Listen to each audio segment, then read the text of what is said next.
السلام علیکم ورحمۃ اللہ وبرکاتہ۔ اعوذ باللہ من الشیطان الرجیم، بسم اللہ الرحمن الرحیم۔ رب اشرح لی صدری ویسر لی امری واحلل عقدۃ من لسانی یفقہوا قولی۔ رب زدنی علما، رب یسر ولا تعسر وتمم الخیر۔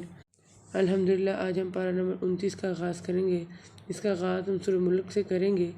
یہ مکی صورت ہے، اس میں 30 آیتیں اور 2 رکوع ہیں۔ بسم اللہ الرحمن الرحیم۔ اس کی فضیلت میں متعدد روایات آتی ہیں، جن میں سے صرف چند روایات صحیح یا حسن ہیں۔ ایک میں رسول اللہ صلی اللہ علیہ وسلم نے فرمایا، اللہ کی کتاب میں ایک صورت ہے جس میں صرف 30 آیات ہیں، یہ آدمی کی سفارش کریں گی یہاں تک کہ اس کو بخش دیا جائے گا۔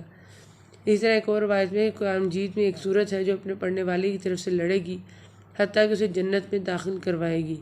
اسی طرح ایک اور روایت میں آتا ہے کہ رسول اللہ صلی اللہ علیہ وسلم رات کو سونے سے قبل سورۃ الف لام میم سجدہ اور سورہ ملک ضرور پڑھا کرتے تھے۔ اسی طرح ایک روایت نقل کی ہے کہ سورہ ملک جو ہے عذاب قبر سے روکنے والی ہے، یعنی اس کا پڑھنے والا امید ہے کہ عذاب قبر سے محفوظ رہے گا، بشرطے کہ وہ احکام و فرائض اسلام کا پابند ہو۔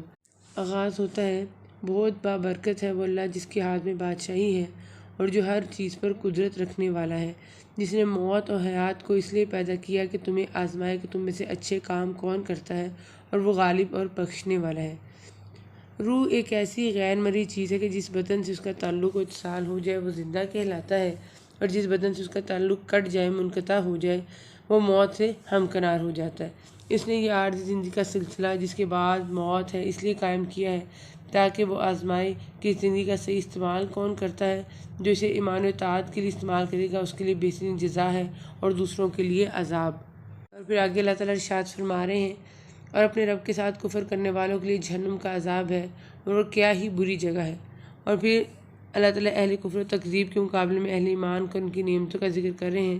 جو انہیں قیامت والے دن اللہ تعالیٰ کے ہاں ملیں گی۔ بے شک جو لوگ اپنے پروردگار سے غائبانہ طور پر ڈرتے رہتے ہیں ان کے لیے بخشش ہے اور بڑا ثواب ہے۔ اور پھر ارشاد ہو رہا ہے کہ تم اپنی باتوں کو چھپاؤ یا ظاہر کرو۔ یہ کافروں سے خطاب ہے، مطلب ہے کہ تم رسول اللہ صلی اللہ علیہ وسلم کے بارے میں چھپ کر باتیں کرو یا اعلانیہ، سب اللہ کے علم میں، اسے کوئی بات چھپی ہوئی نہیں ہے۔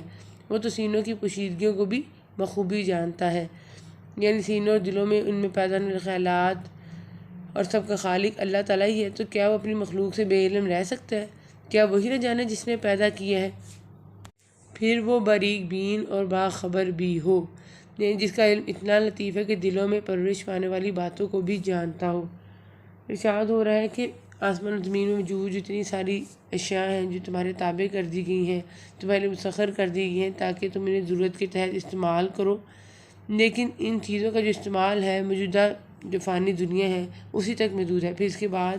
کیا ہونا اس کے بارے میں اللہ تعالیٰ ارشاد فرماتے ہیں کہ وہی ہے جس نے تمہیں زمینیں پھیلا دی، اس کی طرف سے پھر تم کٹھے کیے جاؤ گے، یعنی انسانوں کو پیدا کر کے زمینیں پھیلانے والا بھی وہی ہے، اور قیامت والے دن سب جمع بھی اسی کے پاس ہوں گے، کسی اور کے پاس نہیں،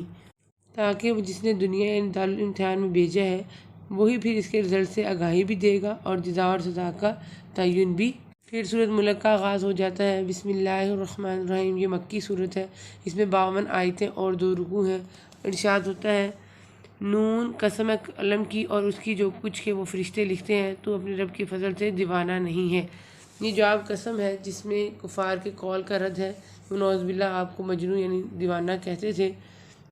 کہا جا رہا ہے کہ اور بے شک تیرے لیے بے انتہا اجر ہے، یعنی فریضہ نبوت کی ادائیگی میں جتنی زیادہ تکلیفیں برداشت کیں اور دشمن کی باتیں آپ نے سنی ہیں اس پر اللہ تعالیٰ کی طرف سے نا ختم ہونے والا اجر ہے، اور بے شک آپ بہت بڑے عمدہ اخلاق پر ہیں۔ مطلب ہے کہ آپ اس اخلاق پر ہیں جس کا حکم اللہ تعالیٰ نے آپ کو قرآن پاک میں یا دین اسلام میں دیا ہے، یا اس سے مراد وہ تہذیب شائستگی ہے، نرمی و شفقت، امانت و صداقت، حلم و کرم اور دیگر اخلاقی خوبیاں ہیں جس میں آپ صلی اللہ علیہ وسلم نبوت سے پہلے بھی ممتاز تھے اور نبوت کے بعد ان میں مزید بلندی اور وسعت آئی۔ اسی لیے جب حضرت عائشہ رضی اللہ عنہا سے آپ صلی اللہ علیہ وسلم کے اخلاق کے بارے میں سوال کیا گیا تو فرمایا، کانا خلقہ القرآن۔ حضرت عائشہ رضی اللہ عنہا کا یہ جواب خلق عظیم کے مذکورہ دونوں مفہوموں پر حاوی ہے۔ پھر اللہ تعالیٰ باغ والوں کی اگزامپل دے رہے ہیں، جیسا کہ سورۃ کہف میں پہلے ڈسکرائب کی گئی ہے کہ 2 کیٹیگریز کے جو لوگ ہیں ان کا رویہ بھی 2 قسم کا ہوتا ہے، یعنی شکر کا اور کفر کا۔ اور پھر آگے اللہ تعالیٰ ارشاد فرماتے ہیں کہ پرہیزگاروں کے لیے ان کے رب کے پاس نعمتوں والی جنتیں ہیں، کیا ہم مسلمانوں کو مثل گناہ گاروں کے کر دیں گے؟ یعنی مشرکین مکہ کہتے تھے کہ اگر قیامت ہوئی تو وہاں بھی ہم مسلمانوں سے بہتر ہی ہوں گے جیسے دنیا میں ہم مسلمانوں سے زیادہ آسودہ حال ہیں۔ اللہ تعالیٰ نے کے جواب میں فرمایا یہ کس طرح ممکن ہے، یہ پاسبل ہی نہیں ہے کہ ہم مسلمانوں یعنی اپنے فرمانبرداروں کو مجرموں یعنی نافرمانوں کی طرح کر دیں۔ مطلب ہے کہ یہ کبھی ہو ہی نہیں سکتا کہ اللہ تعالیٰ عدل و انصاف کے خلاف دونوں کو یکساں کر دے، برابر کر دے۔ اور پھر ارشاد ہو رہا ہے کہ پس مجھے اور اس کلام کو جھٹلانے والے کو چھوڑ دے، یعنی میں ہی ان سے نبٹ لوں گا، تو ان کی فکر نہ کر، ہم انہیں اس طرح آہستہ آہستہ کھینچیں کہ انہیں معلوم بھی نہ ہوگا۔ یہ اسی ڈھیل دینے کا ذکر ہے جو قرآن مجید میں کئی جگہ بیان کیا گیا اور حدیث میں بھی اس کی وضاحت کی گئی ہے کہ نافرمانی کے باوجود دینی مال و اسباب کی فراوانی اللہ تعالیٰ کا فضل نہیں ہے، اللہ تعالیٰ کے قانون محال کا نتیجہ ہے۔ پھر جب وہ گرفت کرنے پر آتا ہے تو کوئی بچانے والا بھی نہیں ہوتا۔ پھر یونس علیہ السلام کا تذکرہ کیا گیا اور ساتھ ہی صبر کی تلقین بھی کی ہے کہ پس تو اپنے رب کے حکم کا صبر سے انتظار کر اور مچھلی والے کی طرح نہ ہو جائے جبکہ اس نے غم کی حالت میں دعا کی۔ پھر سورہ حاقہ کا آغاز ہوتا ہے، یہ مکی صورت ہے، اس میں 52 آیتیں اور 2 رکوع ہیں۔ بسم اللہ الرحمن الرحیم۔ آغاز ہوتا ہے کہ ثابت ہونے والی، یہ قیامت کے ناموں میں سے ایک نام ہے یعنی الحاقہ، اس میں امر الہی ثابت ہوگا اور خود یہ بھی بہر صورت وقوع پذیر ہونے والی ہے، اس لیے الحاقہ سے اسے تعبیر فرمایا۔ ثابت ہونے والی کیا ہے اور تجھے کیا معلوم کہ وہ ثابت شدہ کیا ہے، یعنی کس ذریعے تجھے اس کی پوری حقیقت سے آگاہی حاصل ہو، مطلب اس کے علم کی نفی ہے، گویا کہ تجھے اس کا علم نہیں کیونکہ تو نے ابھی اسے دیکھا ہے اور نہ اس کی ہولناکیوں کا مشاہدہ کیا ہے، گویا کہ وہ مخلوقات کے دائرہ علم سے باہر ہے۔ آگے اللہ تعالیٰ ارشاد فرما رہے ہیں اس کھڑکا دینے والی کو سمود اور عاد نے جھٹلا دیا تھا، جس کے نتیجہ میں سمود تو بے حد خوفناک اور اونچی آواز سے ہلاک کر دیے گئے اور عاد بے حد تیز اور تند ہوا سے غارت کر دیے گئے۔ پھر قیامت کی منظر کشی کی گئی ہے کہ اس دن تم سب سامنے پیش کیے جاؤ گے اور تمہارا کوئی بید پوشیدہ نہ رہے گا، سو جسے اس کا نامہ اعمال اس کے دائیں ہاتھ میں دیا جائے گا تو کہنے لگے گا کہ میرا نامہ اعمال پڑھو، مجھے تو کامل یقین تھا کہ مجھے اپنا حساب ملنا ہے۔ بس وہ ایک دل پسند زندگی میں ہوگا، بلند و بالا جنت میں، جس کے میوے جھکے پڑے ہوں گے، ان سے کہا جائے گا کہ مزے سے کھاؤ پیو اپنے ان اعمال کے بدلے جو تم نے گزشتہ زمانے میں کیے۔ لیکن جسے اس کے اعمال کی کتاب اس کے بائیں ہاتھ میں دی جائے گی وہ تو کہے گا کاش کہ مجھے میری کتاب دی ہی نہ جاتی اور میں جانتا ہی نہ کہ حساب کیا ہے، کاش کہ موت میرا کام ہی تمام کر دیتی، میرے مال نے مجھے کچھ نفع نہ دیا، میرا غلبہ بھی مجھ سے جاتا رہا۔ روکا موقع سے پکڑ لو، پھر اسے توق پہنا دو، پھر اسے دوزخ میں ڈال دو، پھر اسے ایسی زنجیر میں جس کی پیمائی 70 ہاتھ ہی ہے جکڑ دو۔ اور آگے اللہ تعالیٰ کہہ رہے ہیں نہ سوائے پیپ کہ اس کی کوئی غذا ہے جس سے گناہ گاروں کے سوا کوئی نہیں کھائے گا۔ پھر آگے اللہ تعالیٰ قرآن پاک کے بارے میں فرما رہے ہیں کہ بے شک قرآن بزرگ رسول کا قول ہے۔ بزرگ رسول سے مراد حضرت محمد رسول اللہ صلی اللہ علیہ وسلم ہے اور قول سے مراد تلاوت ہے، یعنی رسول کریم کی تلاوت ہے، یا قول سے مراد ایسا قول جو یہ رسول کریم اللہ کی طرف سے تمہیں پہنچاتا ہے، کیونکہ قرآن رسول یا جبرائیل علیہ السلام کا قول نہیں ہے بلکہ اللہ کا قول ہے جو اس نے فرشتے کے ذریعے سے پیغمبر پر نازل فرمایا، پھر پیغمبر اسے لوگوں تک پہنچاتا ہے۔ پھر سورہ معارج کا آغاز ہو رہا ہے، بسم اللہ الرحمن الرحیم، مکی صورت ہے، اس میں 44 آیتیں اور 2 رکوع ہیں۔ اس میں عذاب کا تذکرہ کرتے ہوئے کہا جا رہا ہے کہ لوگ عذاب کے لیے جلدی مچاتے ہیں اور کہتے ہیں کہ اگر عذاب نے آنا ہے تو جلدی لے آؤ، جلدی کیوں رونما نہیں ہوتا؟ تو اللہ تعالیٰ کہہ رہے ہیں کہ جب وہ آ جائے گا تو کسی میں اتنی طاقت بھی نہیں ہوگی کہ وہ اس عذاب کو پھر روک لے۔ پھر نبی کریم صلی اللہ علیہ وسلم کو تسلی دی جا رہی ہے کہ آپ صلی اللہ علیہ وسلم اپنی ذمہ داری آسان طریقے سے خوش اسلوبی سے ادا کرتے رہیں۔ پھر قیامت کی سختی کا تذکرہ آتا ہے، پھر انسانی فطرت کے متعلق بیان کیا جا رہا ہے کہ انسان جو ہے بے شک بڑے کچے دل والا بنایا گیا ہے، جب اسے مصیبت پہنچتی ہے تو ہڑبڑا اٹھتا ہے اور جب راحت ملتی ہے تو بخل کرنے لگتا ہے۔ اور پھر ساتھ ہی اللہ تعالیٰ فرما رہے ہیں مگر وہ نمازی جو اپنی نماز پر ہمیشگی کرنے والے ہیں، مراد ہے مومن کامل اور اہل توحید کے ان کے اندر مذکورہ اخلاقی کمزوریاں نہیں ہوتی بلکہ اس کے برعکس وہ صفات محمودہ کے پیکر ہوتے ہیں۔ ہمیشہ نماز پڑھنے کا مطلب کہ وہ نماز میں کوتاہی نہیں کرتے، ہر نماز اپنے وقت میں نہایت پابندی اور التزام کے ساتھ پڑھتے ہیں، کوئی مشغولیت انہیں نماز سے نہیں روکتی اور دنیا کا کوئی فائدہ انہیں نماز سے غافل نہیں کرتا۔ آگے کہا جا رہا ہے کہ جو ان کے مالوں میں مقررہ حصہ ہے، مانگنے والوں کا بھی اور سوال سے بچنے والوں کا بھی، اور جو انصاف کے دن پہ یقین رکھتے ہیں اور جو اپنے رب کے عذاب سے ڈرتے رہتے ہیں، اور جو لوگ اپنی شرمگاہوں کی حرام سے حفاظت کرتے ہیں اور جو اپنی مانتوں کا اپنے قول و قرار کا پاس رکھتے ہیں اور جو اپنی گواہیوں پر سیدھے اور قائم رہتے ہیں اور جو اپنی نمازوں کی حفاظت کرتے ہیں، یہ لوگ جنتوں میں عزت والے ہوں گے۔ پھر آگے سورۃ نور کا آغاز ہو جاتا ہے۔ بسم اللہ الرحمن الرحیم مکی صورت ہے، اس میں 28 آیتیں اور 2 رکوع ہیں۔ اس میں حضرت نوح علیہ السلام نے اپنی قوم کو جو توحید کی دعوت دی تھی اس کا تذکرہ کیا گیا ہے کہ جب انہوں نے کہا کہ اے میری قوم میں تمہیں صاف صاف ڈرانے والا ہوں، لیکن ان کی قوم نے ان کی بات نہیں مانی تو بے حد مایوس ہو گئے، تو کہنے لگے کہ اے میرے پروردگار، میں نے تو اپنی قوم کو رات دن تیری طرف بلایا ہے،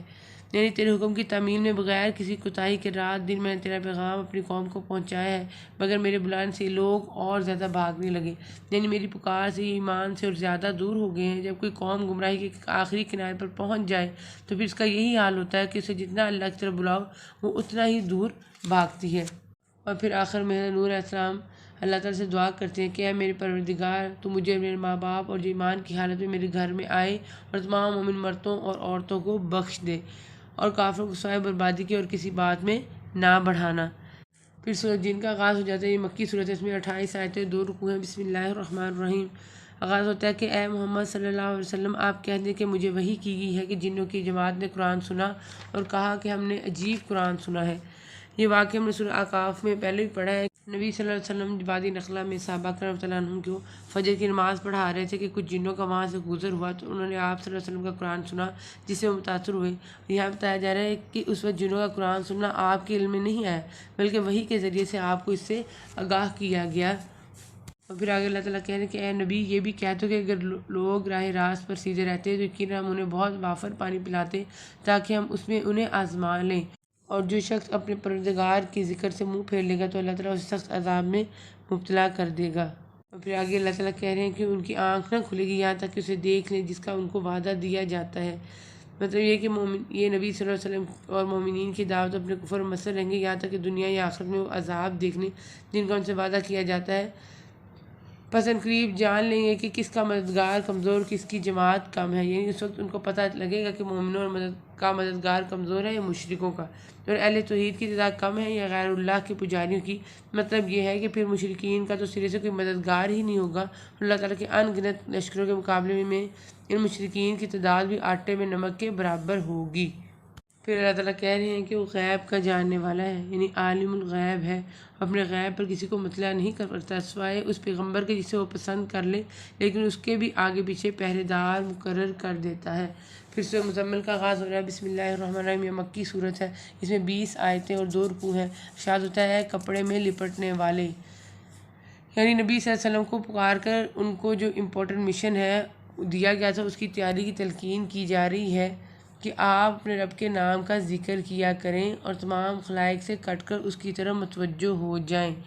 یعنی اللہ کی عبادت، اس سے دعا مناجات کے لیے یکسو اور ہماتن اس کی طرف متوجہ ہو جائیں۔ یہ چیز جو ہے روحانیت سے مختلف چیز ہے۔ روحانیت تو تجرد اور ترک دنیا ہے جو اسلام میں ناپسندیدہ چیز ہے، یعنی امور دنیا کی ادائیگی کے ساتھ عبادت میں اشتغال، خشوع، خضوع، اللہ تعالیٰ کی طرف یکسوئی، یہ اللہ تعالیٰ کو محمود و مطلوب ہے۔ پھر آگے کہہ رہے ہیں کہ مشرق و مغرب کا پروردگار جس کا کوئی معبود نہیں، آپ اسی کو اپنا کارساز بنا لیں اور جو کچھ وہ کہیں تو آپ اسے سہتے رہیں اور وفاداری کے ساتھ ان سے الگ تھلگ رہیں۔ اور آگے اللہ تعالیٰ پھر ارشاد فرما رہے ہیں مجھے اور ان جھٹلانے والے آسودہ حال لوگوں کو چھوڑ دے، انہیں ذرا سی مہلت دے کہ ہمارے ہاں سخت بیڑیاں ہیں اور سلگتی ہوئی جہنم ہے اور حلق میں اٹکنے والا کھانا ہے اور درد دینے والا عذاب ہے۔ پھر اللہ تعالیٰ کہہ رہے ہیں کہ آپ کا رب بخوبی جانتا کہ آپ اور آپ کے ساتھ کے لوگوں کی ایک جماعت قریب 2/3 رات کے اور آدھی رات کے اور 1/3 رات کے تہجد پڑھتی ہے، یعنی جب سورت کے آغاز میں نصف رات یا اس سے کم یا زیادہ قیام کا حکم دیا گیا، نبی صلی اللہ علیہ وسلم اور آپ کے ساتھ صحابہ کی ایک جماعت رات کو قیام کرتی، کبھی 2/3 سے کم، کبھی نصف رات اور کبھی سلف یعنی 1/3 حصہ، جیسا کہ یہاں ذکر ہے۔ لیکن ایک تو رات کا یہ مشکل قیام نہایت گراں تھا، دوسرے وقت کا یہ اندازہ نصف رات یا سلف یا 2 سلف حصہ قیام کرنا اس سے بھی زیادہ مشکل تھا، اس لیے اللہ تعالیٰ نے اس آیت میں تخفیف کا حکم نازل فرما دیا اور ارشاد فرمایا کہ رات دن کا پورا اندازہ اللہ تعالیٰ کو ہی ہے، وہ خوب جانتا ہے کہ تم اسے ہرگز نہ نبھا سکو گے، بس نے تم پر مہربانی کی، لہٰذا جتنا پڑھنا تمہارے آسان ہو اتنا ہی پڑھو۔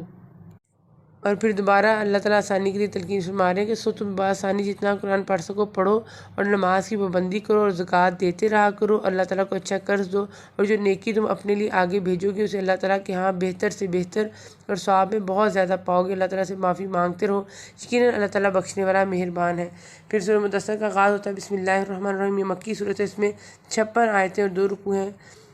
آغاز ہوتا ہے اور اس میں نبی کریم صلی اللہ علیہ وسلم کو تلقین کی جا رہی ہے کہ اے کپڑا اوڑھنے والے، کھڑا ہو جا اور آگاہ کر دے اپنے رب ہی کی بڑائیاں بیان کر۔ اور پھر اللہ تعالیٰ کہہ رہے ہیں کہ پھر پیچھے ہٹ گیا اور غرور کیا،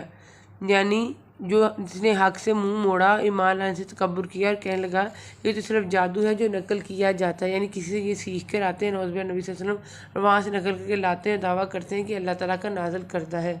تو اللہ تعالیٰ کہہ رہے ہیں پھر اس کا انجام کیا ہوگا کہ میں ان قریب اسے دوزخ میں ڈالوں گا، اور تجھے کیا خبر کہ دوزخ کیا چیز ہے، نہ وہ باقی رکھتی ہے اور نہ چھوڑتی ہے، کھال کو جھلسا دیتی ہے، اس میں 19 فرشتے مقرر ہیں۔ ہم نے دوزخ کے دروغے صرف فرشتے رکھے ہیں، اور ہم نے ان کی ذات صرف کافروں کی آزمائش کے لیے مقرر کی ہے تاکہ اہل کتاب یقین کر لیں اور اہل ایمان کے ایمان میں اضافہ ہو جائے۔ پھر اللہ تعالیٰ مجرموں کے حساب کا تذکرہ کر رہے ہیں، اور 2 بیسک مین پوائنٹس یہاں پہ بیان کیے گئے ہیں ان کے بارے میں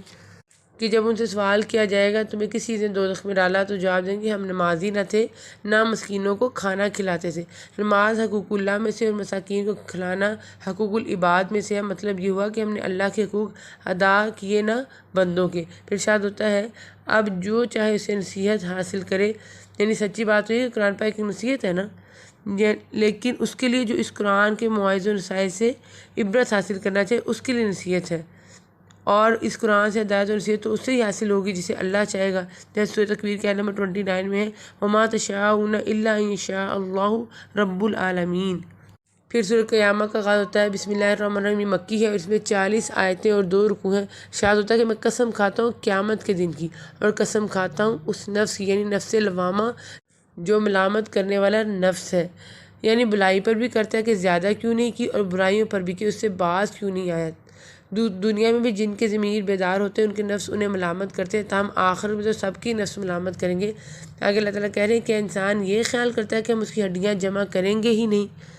یہ جواب قسم ہے، انسان سے مراد یہ کافر و ملحد انسان ہے جو قیامت کو نہیں مانتا۔ اس کا گمان غلط ہے کہ اللہ تعالیٰ یقیناً انسانوں کی جزا کو جمع فرمائے گا۔ یہاں ہڈیوں کا بطور خاص ذکر ہے، اس لیے کہ ہڈیاں ہی پیدائش کا اصل ڈھانچہ اور قالب ہے۔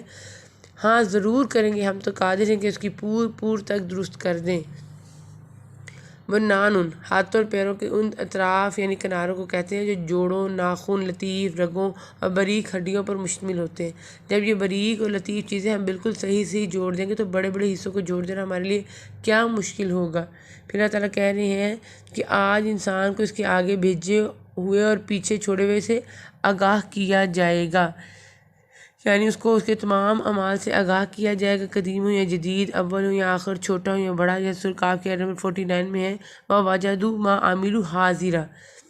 بلکہ انسان خود اپنے اوپر آپ حجت ہے، یعنی اس کے اپنے ہاتھ، پاؤں، زبان اور دیگر اعضاء جو ہیں گواہی دیں گے، اور یہ مطلب بھی ہے کہ انسان اپنے عیوب خوب جانتا ہے۔ آگے اللہ تعالیٰ ارشاد فرما رہے ہیں اگرچہ کتنے ہی بہانے پیش کرے، یعنی لڑے جھگڑے، ایک سے ایک تعویل کرے، لیکن ایسا کرنا نہ اس کے لیے مفید ہے اور نہ وہ اپنے ضمیر کو مطمئن کر سکتا ہے۔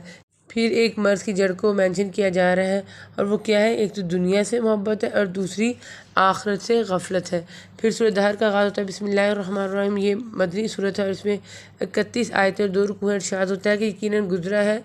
انسان پر ایک وقت زمانے میں جبکہ کوئی قابل ذکر چیز نہ تھا، یعنی اس میں گویا انسان کو متنبہ کیا گیا کہ وہ ایک پیکر حسن و جمال کی صورت میں جب باہر آتا ہے تو رب کے سامنے اکڑتا اور اتراتا ہے۔ اسے اپنی حیثیت یاد رکھنی چاہیے کہ میں تو وہی ہوں جو جب میں عالم نیست میں تھا تو مجھے کون جانتا تھا، اور بے شک ہم نے انسان کو ملے جلے نطفے سے امتحان کے لیے پیدا کیا اور اس کو سنتا دیکھتا بنایا۔ یعنی اللہ تعالیٰ کہہ رہے ہیں کہ ہم نے اس کو پیدا کرنے کا مقصد کیا ہے کہ انسان کی آزمائش ہے، لِيَبْلُوَنَّكُمْ أَيُّكُمْ أَحْسَنُ عَمَلًا، اور اسے سماعت و ابصار کی قوتیں عطا کیں تاکہ وہ سب کچھ دیکھ اور سن سکے اور اس کے بعد اطاعت یا معصیت دونوں راستوں میں سے کسی ایک کا انتخاب کر سکے،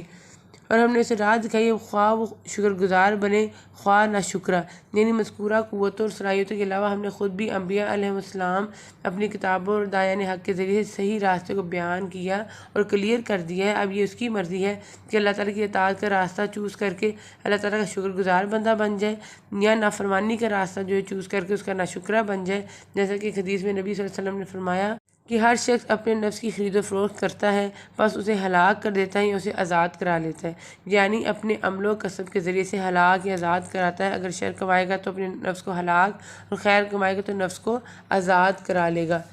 پھر جنت کی نعمتوں کا تذکرہ کرتے ہوئے نبی صلی اللہ علیہ وسلم کو تسلی دی جا رہی ہے، اور پھر سورہ مرسلات کا آغاز ہوتا ہے۔ بسم اللہ الرحمن الرحیم، یہ بھی مکی صورت ہے، اس میں 50 آیتیں 2 رکوع ہیں۔ اس میں بہت سے سوالات کیے گئے ہیں تاکہ انسان کو متوجہ کیا جائے کہ فیصلے کا جو دن ہے وہ ضرور آئے گا۔ ارشاد ہوتا ہے کہ جس چیز کا تم سے وعدہ کیا جاتا ہے یقیناً ہونے والی ہے، یعنی تم سے جو قیامت کا وعدہ کیا جاتا ہے یقیناً واقعہ ہونے والی ہے، یعنی اس میں شک کرنے کی نہیں بلکہ اس کی تیاری کرنے کی ضرورت ہے، کہ یہ قیامت کا واقعہ ہوگی۔ اس کی اگلی آیات میں اس کو واضح کیا گیا ہے کہ جب ستارے بے نور کر دیے جائیں گے، جب آسمان توڑ پھوڑ دیا جائے گا، اور جب پہاڑ ٹکڑے ٹکڑے کر کے اڑا دیے جائیں گے، اور جب رسولوں کو وقت مقررہ پر لایا جائے گا۔ اللہ تعالیٰ آگے کہہ رہے ہیں کہ جو مہلت ہے نا، جو دنیا میں ہمیں ملی ہوئی ہے، تو اس مہلت سے ہمیں زیادہ سے زیادہ بہتر انداز میں فائدہ اٹھانا چاہیے۔ پھر آخر میں ہم آج کی دعا دیکھ لیتے ہیں، جو کہ سورہ قلم کی آیت نمبر 31 اور 32 میں آئی ہے۔ قالوا یا ویلنا ان کنا طاغین، کہنے لگے ہائے افسوس، یقیناً ہم سرکش تھے۔ عسیٰ ربنا ان یبدلنا خیرا منہا انا الی ربنا راغبون، کیا عجب ہے کہ ہمارا رب ہمیں اس سے بہتر بدلہ دے، ہم تو اب اپنے رب سے ہی آرزو رکھتے ہیں۔ اور دوسری دعا جو ہے سورہ نوح کی آیت نمبر 28 میں آئی ہے۔ رب اغفر لی ولوالدی ولمن دخل بیتی مؤمنا وللمؤمنین والمؤمنات ولا تزد الظالمین الا تبارا، اے میرے پروردگار، تو مجھے اور میرے ماں باپ اور جو ایمان کی حالت میں میرے گھر میں آئے اور تمام مومن مردوں اور عورتوں کو بخش دے، اور کافروں کو سوائے بربادی کے اور کسی بات میں نہ بڑھانا۔ وآخر دعوانا ان الحمد للہ رب العالمین۔